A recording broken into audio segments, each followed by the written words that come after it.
ദേവികയ്ക്ക് ഏറ്റവും സപ്പോർട്ട് കൊടുത്ത ആള് തന്നെ വലിയ ശത്രുവിന്റെ സ്ഥാനത്ത് നിൽക്കുന്നു. ഞാൻ ആ സത്യം നിറവേറ്റും, കണക്കുകളെ തീർക്കും. സന്ദീപിന് എന്ത് സംഭവിച്ചാലും സംഭവിച്ചില്ലെങ്കിൽ ഞാൻ നിന്റെ കൂടെ ഉണ്ടാവും.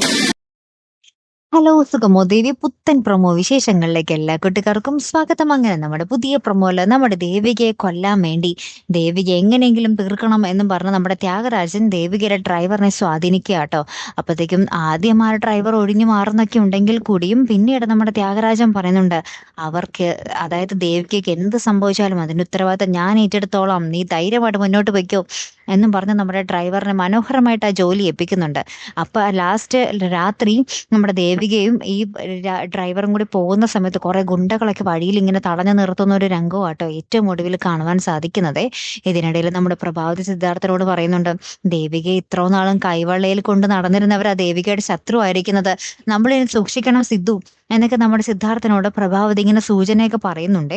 അപ്പൊ ഇനി എന്തായിരിക്കും നമ്മുടെ ദേവികയുടെ വിധി? ഒരു വലിയ അപകടമാണ് നമ്മുടെ ദേവികയെ കാത്ത് ഇരിക്കുന്നത്. ഇനി ആ ഒരു അപകടത്തിൽ നിന്നും ആർക്ക് ദേവികയെ രക്ഷിക്കാൻ കഴിയും എന്നാണ് നമുക്കിനി അറിയേണ്ടത്, അല്ലേ?